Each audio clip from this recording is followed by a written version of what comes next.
नमस्कार, मैं डॉक्टर अशोक त्रिपाठी आपका स्वागत करता हूं आपके अपने channel history culture and research methodology में। साथियों, आज का जो टॉपिक है वो है 19वीं शताब्दी के नवजागरण अथवा समाज सुधार की सीमाएं, जिसे हम इंडियन रेनेसां भी कहते हैं। 19वीं शताब्दी में जो समाज सुधार आंदोलन वगैरह हुए तो उनकी कुछ लिमिटेशंस थी, उनकी कुछ सीमाएं थी। आज हम लोग उसके ऊपर चर्चा करेंगे। हमने ब्रह्म समाज, आर्य समाज वगैरह पे पहले काफ़ी चर्चा की है, हमारे दूसरे वीडियोस में आप उसको देख सकते हैं। तो आइए, अक्सर ये सवाल पूछ दिया जाता है, कई बार प्रतियोगी परीक्षाओं में पूछ दिया जा सकता है या एकेडमिक एग्जामिनेशंस में, जो हायर एजुकेशन में एमए वगैरह के स्तर पर भी ये सवाल अक्सर पूछा जाता है। तो आइए आज हम परीक्षण करते हैं कि क्या समाज सुधार की क्या सीमाएं थी। हम विभिन्न इतिहासकारों के मतों को भी जानने का प्रयास करते हैं।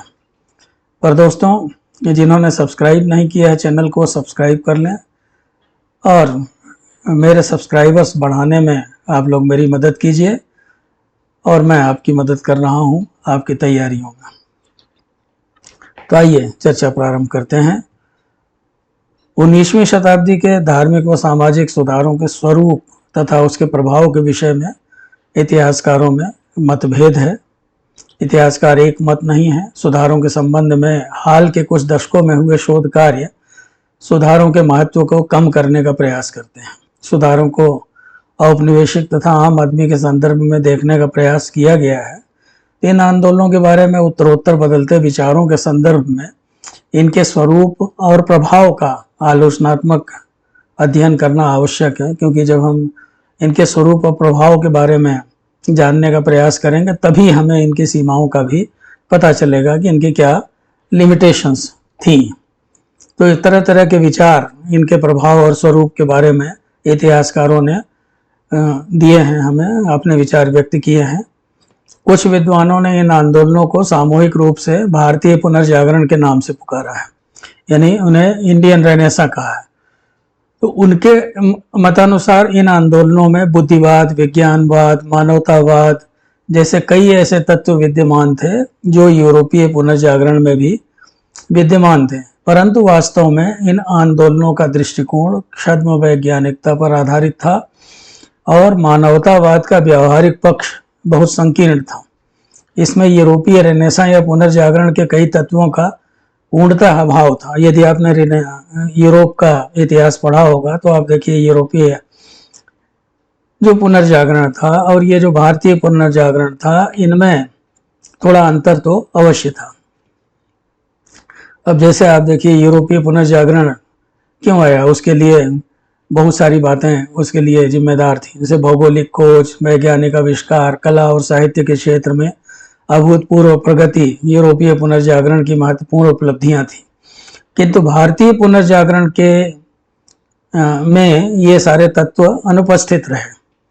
तथापि सामाजिक परिवर्तन की प्रक्रिया के रूप में इन आंदोलनों को नवजागरण मानने में कोई आपत्ति नहीं होनी चाहिए। निस्संदेह भारतीय पुनर्जागरण को यूरोपीय पुनर्जागरण की ही तरह मध्य युग की समाप्ति एवं आधुनिक युग के आगमन के संकेत के रूप में माना जा सकता है। साथियों, कुछ विद्वानों का दृढ़ विश्वास है कि पुनर्जागरण से भारत का आधुनिकीकरण हुआ, क्योंकि पुनर्जागरण के मूल में बुद्धिवाद, वैज्ञानिक दृष्टिकोण और आधुनिक विचार थे जो हर जगह आधुनिकता के वाहक रहे। आंदोलन के समर्थकों के अतिरिक्त ब्रिटिश साम्राज्यवाद के समर्थकों ने भी इसे भारत में आधुनिक युग का प्रारंभ माना है। इन लोगों के अनुसार सुधार आंदोलनों ने धार्मिक और सामाजिक अंधविश्वास, रूढ़वादिता और क्रूर अमानवीय प्रथाओं का विरोध किया, सामाजिक समता और विशेषकर महिलाओं की स्वतंत्रता का समर्थन किया और शिक्षा के माध्यम से आधुनिक ज्ञान, विज्ञान व वैज्ञानिक दृष्टिकोण को जनमानस में प्रतिष्ठित करने का प्रयास किया। साथियों, 19वीं शताब्दी के नवजागरण से संबंधित तथ्यों की गहराई से पड़ताल करने पर पता चलता है कि उसकी कुछ सीमाएं थी और उसकी सफलता असफलता उसी पर निर्भर करती थी। पहला प्रश्न यही था कि क्या समाज सुधारक अपनी बात आम जन तक सफलतापूर्वक पहुंचा सके। वास्तविकता यह थी कि सभी समाज सुधारकों की पहुंच जनसंख्या के एक बहुत ही छोटे भाग तक सीमित रही। और मोटे तौर पर कहा जा सकता है कि उनका प्रभाव शहरी मध्य वर्ग तथा उच्च मध्य वर्ग तक ही सीमित रहा। वे जनसाधारण, किसानों तथा शहर में रहने वाले गरीब वर्ग तक पहुंचने में असफल रहे। तथ्यों के आलोचनात्मक विश्लेषण से या आलोचनात्मक अध्ययन से यह स्पष्ट हो जाता है कि इन आंदोलनों से भले ही कुछ मौलिक परिवर्तनों की शुरुआत हुई हो, इनसे देश का आधुनिकीकरण नहीं हुआ। प्रारंभ में जिसे देश का आधुनिकीकरण माना गया वह पश्चिमीकरण से अधिक कुछ नहीं था। यह सच है कि इस आंदोलन के परिणाम स्वरूप देश में अंग्रेजी शिक्षा एवं पश्चिमी विचारों का प्रसार शुरू हुआ। कुछ भारतीयों ने पश्चिमी वस्त्र धारण किए तथा पश्चिमी रहन सहन की नकल शुरू कर दी। इतना ही नहीं, कुछ हद तक भारतीय समाज पर पश्चिमी संस्कृति को आरोपित करने का प्रयास भी किया गया, लेकिन इन सब से देश आधुनिक हो गया ऐसा नहीं कहा जा सकता, ऐसा नहीं माना जा सकता। आधुनिकता के मुख्य आधार होते हैं मानव विवेक, ज्ञान, वैज्ञानिक दृष्टिकोण एवं मानवतावाद इत्यादि। लेकिन ये सभी तत्व किसी समाज या देश विशेष को तभी आधुनिक बना सकते हैं जब इनका उस समाज के संदर्भ में स्वाभाविक रूप से विकास और विवेकपूर्ण उपयोग हो। तो इस तरह अलग अलग देशों में आधुनिकीकरण की प्रक्रिया एवं आयाम अलग अलग हो सकते हैं। ग्रेट ब्रिटेन और भारतीय जीवन की पृष्ठभूमि एक दूसरे से पूर्णतः भिन्न थी, तो ऐसी हालत में भारत का आधुनिकीकरण ब्रिटेन के मॉडल पर ही हो यह जरूरी नहीं था। भारत में आधुनिकता अंग्रेजी नहीं बल्कि संस्कृत या हिंदी के माध्यम से आ सकती थी और यह ज्ञान विज्ञान को ही यहाँ के परंपरागत ज्ञान विज्ञान जैसे आयुर्वेद, गणित, ज्योतिष, खगोल विज्ञान आदि के अध्ययन एवं विकास के जरिए आधुनिक बनाया जा सकता। तो ये इसकी सीमाएं थी कि इन्होंने जो है वो एक तरह से कहा जाए कि पश्चिमीकरण करने का प्रयास किया। इन्होंने भारतीय ज्ञान विज्ञान के जरिए देश को आधुनिक बनाने का प्रयास नहीं किया। तो इन देशों का आधुनिकीकरण देशी भाषा एवं अन्य देशी साधनों के माध्यम से हुआ है। अगर आप देखें कि जो भी आधुनिकीकरण हुआ है ब्रिटेन वगैरह का, तो वो किसी दूसरे देश की नकल करके नहीं हुआ है, यूरोप के देशों का।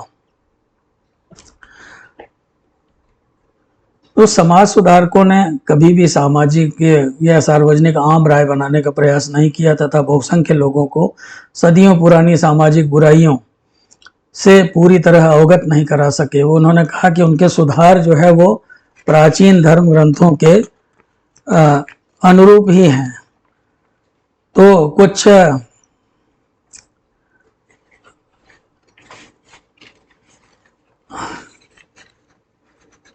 इतिहासकारों का मानना है कि राजा राम मोहन राय जो कि सुधारकों के अग्रदूत थे, उन्होंने भी समाज सुधार की शिक्षा धर्म ग्रंथों के आधार पर ही दी, न कि तर्क के आधार। इन आंदोलनों का एक बड़ा दोष था, ये एक बहुत बड़ी सीमा थी ये साथियों, कि उनमें से प्रायः सभी अतीत, वेद या कुरान से प्रेरणा ले रहे थे। यह प्रकृति जो थी वो गैर वैज्ञानिक तो थी ही, गैर ऐतिहासिक भी थी। पुनर्जागरण के प्रायः सभी हिंदू आंदोलन वैदिक जीवन को आदर्श मानते थे। विशेषकर आर्य समाज का मुख्य नारा था कि वेदों की ओर लौट चलो, बैक टू वेदास। वेद को आदर्श मानने का तात्पर्य था कि वेदोत्तर पिछले 3000 वर्षों की भारतीय सभ्यता की उपलब्धियों को नकार देना, जिसमें मध्यकाल की उपलब्धियां भी शामिल थी। इसका मतलब था कि कुछ खास वर्ग और कुछ खास धर्म के लोगों की उपलब्धियों को नकार देना। तो वेदकालीन सभ्यता और प्राचीन काल के स्वर्ण युग की उपलब्धियों में शूद्रों एवं निम्न वर्ण के बाकी हिंदुओं का योगदान तो था ही नहीं, यह स्पष्ट नहीं था या नहीं था, यह स्पष्ट नहीं था। अतः अतीत के इस गौरवगान में न तो यह वर्ग शरीक हुआ, न इससे उसे किसी आत्मगौरव की अनुभूति हुई। धीरे धीरे उच्च वर्ग और निम्न वर्ग के हिंदुओं के बीच खाई बढ़ती गई, भेदभाव बढ़ता गया, जो कि इस अतीत में मध्य युग की उपलब्धियां शामिल नहीं थी। जैसे मध्य युग में भी स्थापत्य कला, संगीत कला, नृत्य कला, गणित, खगोल शास्त्र इत्यादि जो थे वो इनका काफ़ी विकास हुआ था। तो इस तरह इन आंदोलनों की धर्म पर निर्भरता ने इनमें संकीर्णता ला दी थी, जो आगे चल करके सांप्रदायिकता का कारण बनी। तो ऐसा बहुत सारे इतिहासकारों का मानना है साथियों। तो तर्क एवं उपयोगिता के आधार पर समाज सुधारक उस समय अपनी बात इसलिए भी नहीं कर सके क्योंकि उसके उपयुक्त वातावरण नहीं था। इसके लिए विज्ञान और औद्योगिकरण के विकास की आवश्यकता थी, क्योंकि ऐसे ही वातावरण में बौद्धिक विचार फलते फूलते हैं। किंतु यह विचार दोषपूर्ण प्रतीत होता है जब हम पूर्व औद्योगिक यूरोप में हुए सुधारों के विषय में विचार करते हैं। तो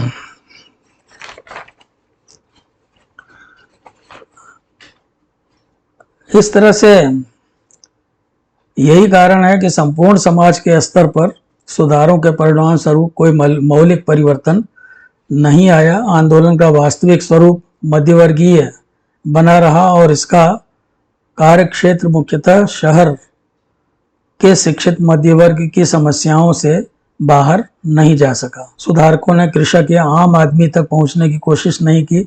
उनके विचारों की सूक्ष्मता ने भी आम अनपढ़ लोगों में सुधारों को लोकप्रिय नहीं होने दिया। तो अपने आधुनिक मुखौटे के बावजूद यह आंदोलन छद्म वैज्ञानिकता का पोषक और बहुत हद तक रूढ़िवादी था। पुनर्जागरण काल का कोई भी आंदोलन धर्म से ऊपर नहीं उठ सका, वो चाहे ब्रह्म समाज हो, चाहे आर्य समाज हो, रामकृष्ण मिशन आदि हो। तो इन सब का जो समग्र चिंतन था वो हिंदू धर्म पर आधारित था, और अलीगढ़ आंदोलन का जो चिंतन था वो इस्लाम धर्म के ऊपर आधारित था। तो इसके कई घातक परिणाम हुए। इनमें से कोई भी आंदोलन समस्त भारतीय जनजीवन को अपना कार्यक्षेत्र नहीं बना सका। सभी आंदोलनों के मसले अलग अलग थे। बाल हत्या, विधवा विवाह हिंदू समाज के दोष थे, जिससे मुसलमानों का कोई वास्ता नहीं था। वैसे ही कुरान की व्याख्या चाहे कितने भी आधुनिक तरीके से क्यों न हो, उससे बहुसंख्यक हिंदुओं का कोई वास्ता नहीं था। तो कोई भी आंदोलन धर्म से पूर्णतः संबंध विच्छेद नहीं कर पाया और न करना चाहता था। और यही कारण है कि इन आंदोलनों में प्रायः आंतरिक द्वंद्व और अंतर्विरोध व्याप्त रहे। कुछ सुधारक ही अपने अपने धर्म की परंपरागत मान्यताओं और रूढ़ियों से पूर्णतः मुक्त नहीं थे। बाल विवाह और विधवा विवाह के संबंध में हिंदू सुधारकों में मतभेद था। केशव चंद्र एवं उनके समर्थक बाल विवाह के विरोधी थे, लेकिन स्वयं केशव चंद्र सेन ने अपनी 13 वर्षीय पुत्री का विवाह पूरे वैदिक कर्मकांड के साथ कूच बिहार के राजा के साथ कर दिया। और राम मोहन राय जो थे वो भी अंतर्द्वंद से मुक्त नहीं थे। उनके पास 2 मकान थे। एक में राम मोहन को छोड़कर सब कुछ विदेशी था, दूसरे में राम मोहन को छोड़कर सब कुछ देशी या स्वदेशी था। तो वैसे ही सैयद अहमद पश्चिम के आधुनिक विचारों से प्रभावित तो थे ही, किंतु पर्दा जैसे कई मुद्दों पर उनके दृष्टिकोण स्पष्ट नहीं थे। सैयद अहमद और इकबाल दोनों के प्रारंभिक राष्ट्रवादी विचारों तथा बाद के पृथकतावादी विचारों में भी अंतर विरोध और धार्मिक कट्टरता देखी जा सकती है। अतीत की ओर देखने की प्रवृत्ति समय के साथ सुधार आंदोलनों के सकारात्मक शिक्षा के विरुद्ध चली गई। अनेक धर्मों वाले देश में धर्म की प्रत्येक व्याख्या में एक विभाजक प्रभाव व्याप्त रहता है। सुधारकों ने सांस्कृतिक परंपरा के केवल धार्मिक एवं दार्शनिक पक्षों की ही एकांगी व्याख्या की। ये बातें सभी लोगों की एक समान परंपरा नहीं थी। दूसरी ओर कला, साहित्य, वास्तुकला, विज्ञान एवं प्रौद्योगिकी, जिसमें सभी वर्गों के लोग समान रूप से भाग लेते हैं, संतोषजनक ढंग से व्याख्यायित नहीं किया गया। अब जैसे मैंने पहले ही कहा कि सुधारकों ने मध्यकालीन युग का चित्रण पतन के युग के रूप में किया। यह अनैतिहासिक ही नहीं, सामाजिक और ऐतिहासिक रूप से भी हानिकारक था। यह 2 भिन्न प्रकार के लोगों को प्रोत्साहित करने के लिए अग्रसर था। मुस्लिम मध्य वर्ग के कुछ लोग अपनी परंपराओं और गौरव युग के लिए इस हद तक बढ़ गए कि वे पश्चिम एशिया तक के इतिहास को पलटने लगे। तो धार्मिक विश्वजनीनता पीछे हटने की प्रक्रिया से गुजरी। सुधार आंदोलन के आरंभिक दौर में धार्मिक विचारों का एक अत्यंत महत्वपूर्ण वैशिष्ट्य था एकेश्वरवाद और ईश्वरत्व की एकता पर आधारित एक विश्व दृष्टिकोण। 19वीं शताब्दी के उत्तरार्ध में यह धार्मिक परिप्रेक्ष्य विश्व जनहीनता से बदलकर विशिष्ट पर केंद्रित हो गया।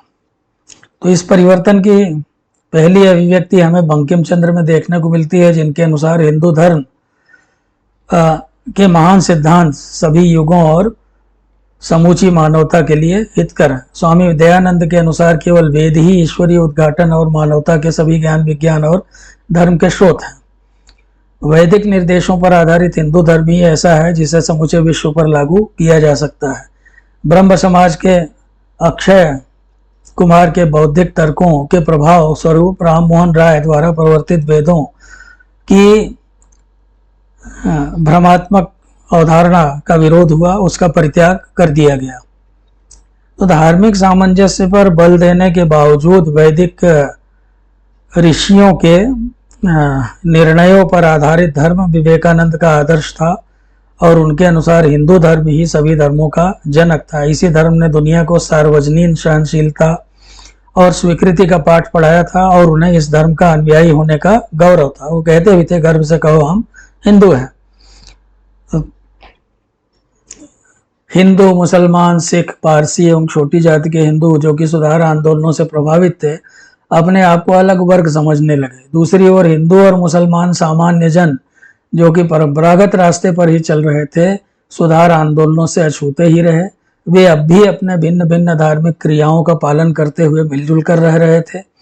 कुछ हद तक एक मिश्रित संस्कृति की विकास की प्रक्रिया जो कि सदियों से चली आ रही थी में गतिरोध उत्पन्न हुआ। तो इस सैद्धांतिक दुर्बलता का स्रोत हिंदू मुस्लिम धार्मिक शत्रुता नहीं थी, इसके अनेक कारण थे। और के.एम. पनिक्कर साहब जो हैं, उनका ये कहना है कि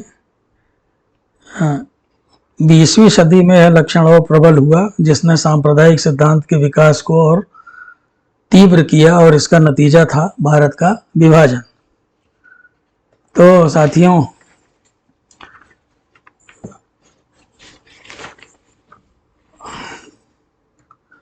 सुधारकों ने सामान्य जन तक पहुंचने के लिए भारतीय भाषाओं को चुना। कुछ सकारात्मक बातें भी थी।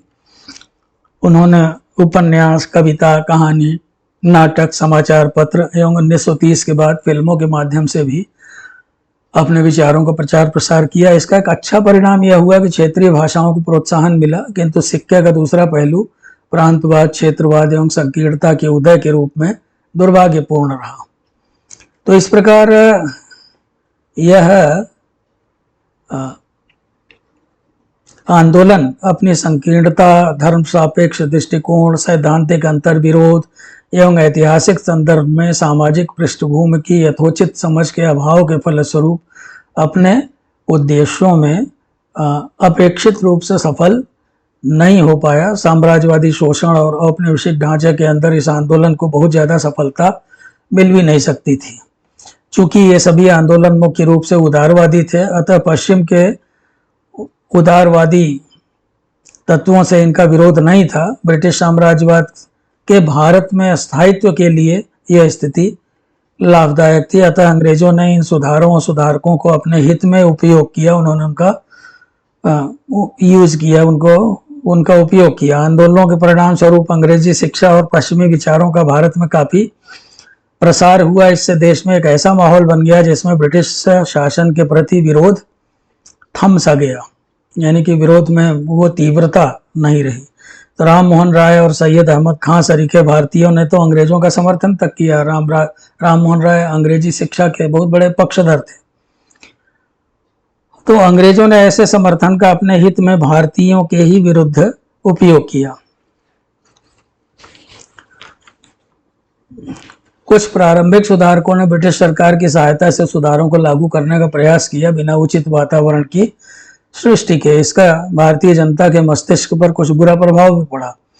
सुधारकों ने अध्यात्मवाद पर बहुत जोर दिया और बाद के दिनों में भौतिकवाद के त्याग को प्रमुखता दी गई। तो इस प्रकार के जीवन के आध्यात्मिक एवं भौतिक प्रतिमानों का सामंजस्य स्थापित करने में वे असफल रहे। आंदोलन पर पश्चिमी तत्वों के प्रभाव के कई हानिकारक परिणाम हुए। ऐसे प्रभाव के सम्मोहन में देश की वास्तविक सामाजिक और सांस्कृतिक समस्याओं को ठीक से समझ पाना बड़ा कठिन हो गया। दोस्तों, तो ऐसे और भी बहुत सारी बातें थी। कुछ हद तक आंदोलन को स्वतंत्र रूप से विकसित नहीं होने दिया गया। इसके परिणाम स्वरूप पुनर्जागरण के आंदोलन में व्यापक एवं मौलिक एकता का कुछ हद तक अभाव रहा। 19वीं शताब्दी में सामाजिक सुधार के उत्साह का निर्णय मात्र उन परिणामों के आधार पर नहीं किया जा सका जो कि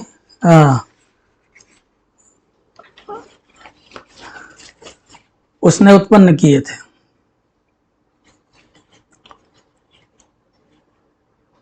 जिस उत्साह के साथ समाज के प्रगतिशील तबके के लोगों ने विभिन्न समस्याओं को उठाया था और उसके विरुद्ध संग्राम छेड़ा था, वह निश्चय ही प्रशंसनीय है।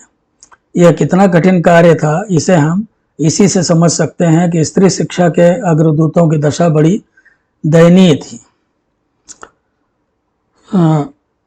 सुधार आंदोलनों की सबसे बड़ी उपलब्धि यह थी कि इसने भारतीयों को समानता, स्वतंत्रता एवं जागरण का संदेश एक ऐसे समय पर दिया जब देश गुलामी की बेड़ियों में जकड़ा हुआ था और समस्त जनजीवन अंधविश्वास, रूढ़वादिता एवं अज्ञान के अंधकार में डूबा हुआ था। भारतीय राष्ट्रवाद और राष्ट्रीय आंदोलन को इस सुधार आंदोलन और सांस्कृतिक जागरण ने एक बौद्धिक आधार एवं अभूतपूर्व मनोबल प्रदान किया। इस प्रकार सुधार आंदोलन भले ही देश में आधुनिक युग लाने में विफल रहा हो, लेकिन इसमें कोई संदेह नहीं कि इसने देश को आज़ादी दिलाने में सहायता की। सती प्रथा बंद होने का विरोध पढ़े लिखे एवं प्रतिष्ठित तबके के लोग कर रहे थे, तो इन उदाहरणों से स्पष्ट हो जाता है कि सुधारकों को अपने संघर्ष को बढ़ाने के लिए रूढ़िवादियों का किस कदर सामना करना पड़ा था। रूढ़िवादियों को अधिसंख्य लोगों का समर्थन प्राप्त था, साथ ही देश के भौतिक संसाधनों पर भी उनका अधिकार था।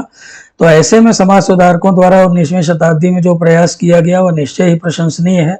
उन्होंने व्यक्तिगत सुरक्षा की परवाह न करते हुए महान त्याग किया और इसके लिए उनकी प्रशंसा की जानी चाहिए। तो साथियों, ऐतिहासिक दृष्टि से यह आंदोलन भारत की को जगाने में, निश्चित रूप से जो नवजागरण कहा जाता है, तो भारत को जगाने में काफ़ी हद तक सफल रहा। तो ऐसा लगा कि इस जागरण से सारे राष्ट्रीय जीवन की या पूरे देश की हम कह सकते हैं कि काया पलट हो जाएगी और देश में आधुनिक युग का अभ्युदय होगा। लेकिन इतनी तेजी से ये नहीं हो सका, और लेकिन फिर भी समाज सुधार जो था उसने निश्चित रूप से अज्ञान के अंधकार को दूर करने में और भारत में राष्ट्रवादी आंदोलन को तीव्र करने में महत्वपूर्ण भूमिका निभाई। चाहे इसकी कितनी भी सीमाएं रही हों, चाहे जो भी कठिनाइयां रही हों, चाहे जो भी परेशानियां रही हों, लेकिन उसके बावजूद भी इन आंदोलनों के महत्व को हम कम करके नहीं आंक सकते। तो साथियों, अगर आपको वीडियो पसंद आई हो, आपने पूरा वीडियो सुना, इसके लिए आपका बहुत बहुत धन्यवाद। तो चलिए, जिन्होंने सब्सक्राइब नहीं किया है वो लोग सब्सक्राइब कर लें और अपने दोस्तों से भी कहिए वो सब्सक्राइब करें। और मैं आपसे ही प्रार्थना कर सकता हूँ, आप जो है चैनल को ज़्यादा से ज़्यादा देखिए, इसे अपना चैनल समझिए और इसको अधिक से अधिक सब्सक्राइबर्स की संख्या बढ़ाने में मेरी मदद कीजिए। और कमेंट अवश्य आप किया करें। साथ ही साथ आपको जिन नए विषयों पे वीडियो चाहिए तो हमें बताएं, उसके ऊपर वीडियो बना के आपको दूंगा। नमस्कार, बहुत बहुत धन्यवाद पुनः।